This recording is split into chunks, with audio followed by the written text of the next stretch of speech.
Hi guys, welcome to Jilly the American School. Our lesson today about how to make line plots. Now listen to this video and look.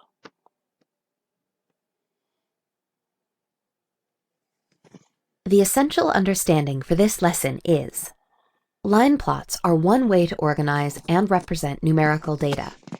You can use a line plot to see how data are distributed. Previously, students collected measurement data, including fractional units, and created line plots to organize the data. Students also analyzed line plots and answered questions based on them. In this lesson, students use frequency tables along with line plots to organize larger sets of data than they have worked with before. This problem is key because students must organize 20 measurements to the nearest fourth inch in order to make a line plot to display the data. Listen and look for students who first organize the data in a frequency table. They have learned that determining the frequency of each data value will help them mark the correct number of dots for each value on a line plot. However, some of these students may forget to draw the line plot or not understand how to draw it. As needed, guide students through the steps for using the frequency table to draw a line plot. First, have them draw a number line to show all the heights. Numbering should begin with the least height and continue to the greatest height. Values in between should be expressed in intervals of 1/4 inch. Have them write a label for the scale. Then, have them mark as many dots above each height as the frequency of that height.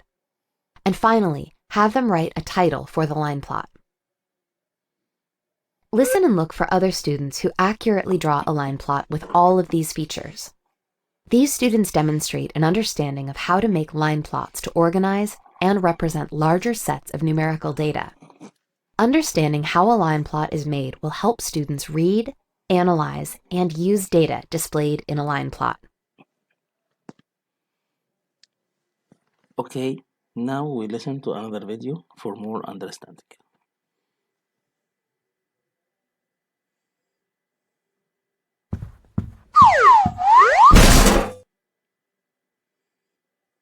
How can you use a line plot to organize and represent measurement data? Let's find out. The dogs in Paulina's pet shop have the following weights. The weights are in pounds. How can you organize this information in a line plot? Measurement data that is organized is easier to use.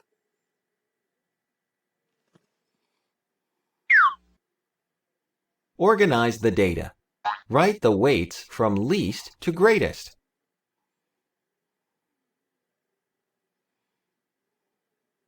You can also organize the data in a frequency table. The frequency is how many times a given response occurs. What do the columns in the frequency table represent? They show the different measurement values and how often each value appears. How will this information help you make a line plot? The information in the frequency table tells you the values that need to be marked on the line and how many dots to put above each value on the line. Make a line plot. First, draw the number line using an interval of 1/4. Then, mark a dot for each value in the data set. Write a title for the line plot.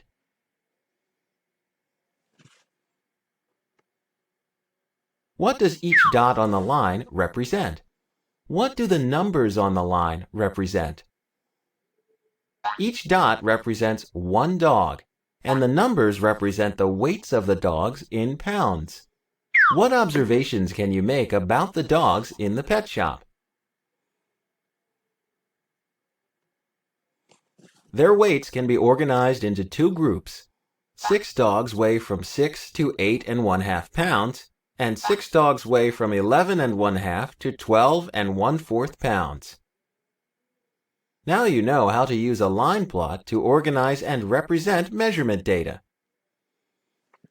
Okay, this lesson is very easy lesson. How to draw the line plot. You can use the data to draw the line plot by put the numbers from table on a line and count each number how many repeated. Then you can draw it and it's very easy. Now we move to the practical part. See you.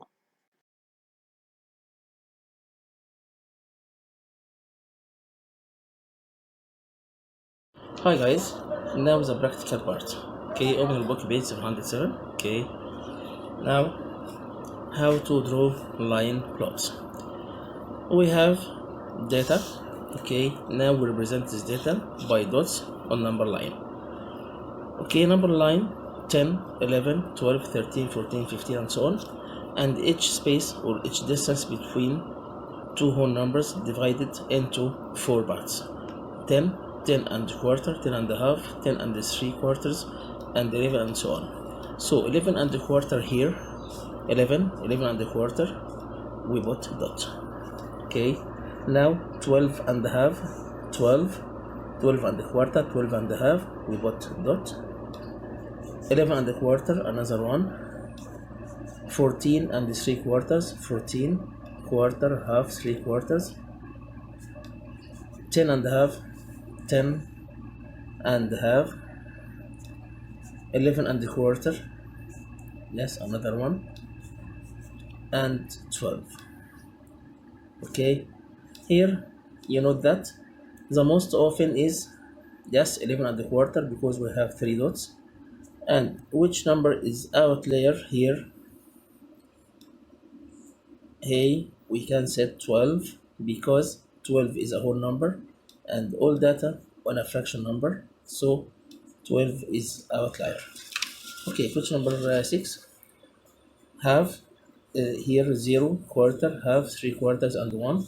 Half we can represent by x or dot. Okay, 3/4 we put x, 3/4 another x, 1 x, 1 another x, 0, half